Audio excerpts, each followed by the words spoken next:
Assalamualaikum warahmatullahi wabarakatuh. Perkenalkan, nama saya Anis Pasdan Kebama, kelas 3A dari Prodi Pemeliharaan Mesin.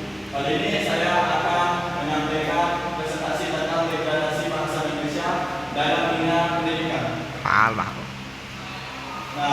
langkah pertama adalah latar belakang. Peran bahasa Indonesia dalam pendidikan. Bahasa Indonesia berfungsi sebagai bahasa pengantar, sarana pendidik berpikir dan menyampaikan ilmu pengetahuan. Yang kedua, perubahan penggunaan bahasa. Pengaruh bahasa asing, bergaul dan media digital mempengaruhi kebiasaan berbahasa di lingkungan pendidikan. Yang ketiga, munculnya degradasi bahasa. Bahasa Indonesia sering digunakan tidak sesuai kaidah dalam bentuk komunikasi akademik.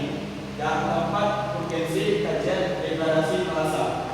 Kondisi ini perlu dikaji karena berdampak pada kualitas pendidikan dan identitas bangsa nasional. Selanjutnya adalah rumusan masalah. Yang pertama, bentuk degradasi bahasa. Bagaimana menunjukkan degradasi bahasa Indonesia dalam dunia pendidikan. Yang kedua, faktor penyebab degradasi. Faktor rupa saja mempengaruhi terjadinya degradasi bahasa. Yang ketiga, dampak terhadap pendidikan. Bagaimana degradasi mempengaruhi kualitas proses pendidikan. Nah, selanjutnya ada tujuan. Yang pertama, mendeskripsikan bentuk degradasi, memperjelas bentuk-bentuk degradasi bahasa Indonesia dalam pendidikan.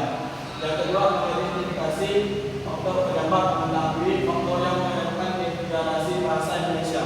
Yang ketiga, menjelaskan dampak degradasi, menjelaskan bentuk-bentuk degradasi bahasa Indonesia dalam pendidikan. Manfaatnya, penggunaan bahasa Indonesia dalam pendidikan. Manfaat praktis, menjadi bahan refleksi bagi pelaku pendidikan dalam penggunaan bahasa yang sesuai kaidah. Selanjutnya, penggunaan bahasa Indonesia dalam pendidikan. Yang pertama, fungsi strategis bahasa Indonesia. Bahasa Indonesia berperan sebagai alat komunikasi dan sarana berpikir akademik. Yang kedua, penggunaan dalam praktik pendidik. Digunakan dalam pembelajaran, diskusi dan penulisan karya ilmiah. Yang ketiga, terjadinya pergeseran penggunaan bahasa sering tidak sesuai kaidah kebahasaan. Yang keempat, indikator degradasi bahasa. Prinsip ini menjadi tanda awal degradasi bahasa Indonesia. Berikutnya, bentuk degradasi. Penggunaan bahasa non baku, bahasa non formal digunakan dalam konteks akademik. Kedua, pencampuran bahasa perlindungan, campur kode dengan bahasa asing yang tidak pada tempatnya. Yang ketiga, kesalahan struktur dan ejaan, banyak ditemukan kalimat tidak efektif dan kesalahan ejaan. Yang keempat, menurunnya sikap positif terhadap bahasa Indonesia. Bahasa Indonesia dianggap kurang prestisius dibanding bahasa asing. Berikutnya ada faktor penyebab degradasi bahasa. Media sosial membentuk kebiasaan berbahasa informal. Media sosial membentuk kebiasaan berbahasa informal. Lingkungan yang terbiasa menggunakan bahasa baku. Yang ketiga, rendahnya kesadaran akademis. Yang keempat, lemahnya identitas kebangsaan. Selanjutnya ada dampak degradasi bahasa. Pertama, menurunnya kemampuan ekspresi gagasan, yaitu gagasan sulit disampaikan secara jelas dan sistematis. Yang kedua, kualitas komunikasi akademik menurun. Artinya terjadi ambiguitas dan kesalahpahaman makna. Dan ketiga, melemahnya identitas bahasa. Peran bahasa Indonesia sebagai identitas nasional menurun. Yang keempat, ada menurunnya kualitas karya tulis akademik.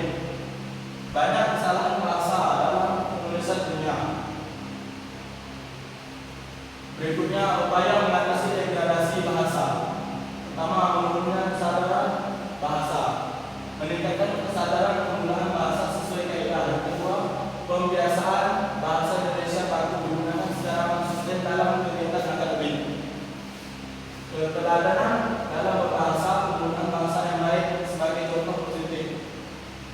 Yang keempat, penguatan bahasa sebagai bahasa ilmu. Bahasa Indonesia diposisikan Kesimpulannya dari penjelasan pertama dari bab 1 sampai bab 4, kondisi bahasa Indonesia dalam pendidikan. Kondisi bahasa Indonesia dalam pendidikan, penggunaan bahasa Indonesia dalam dunia pendidikan menunjukkan kecenderungan penurunan kualitas baik dalam komunikasi. Yang kedua adalah bentuk degradasi bahasa. Degradasi bahasa terlihat dari penggunaan bahasa yang baku dalam situasi formal, percampuran bahasa Indonesia dengan bahasa yang asing secara bermacam-macam bahkan kepatuhan terhadap kaidah kebahasaan. Yang ketiga adalah penyebab degradasi bahasa. Perkembangan media digital, pengaruh lingkungan sosial, serta rendah kesadaran terhadap fungsi berbahasa Indonesia sebagai bahasa akademik menjadi pokok utama terjadinya degradasi bahasa. Selanjutnya yang keempat, dampak dan urgensi penanganan. Degradasi bahasa berdampak pada menurunnya kualitas komunikasi dan karya akademik, sehingga perlu upaya berkelanjutan untuk menjaga bahasa Indonesia sebagai bahasa pendidikan dan nasional. Selanjutnya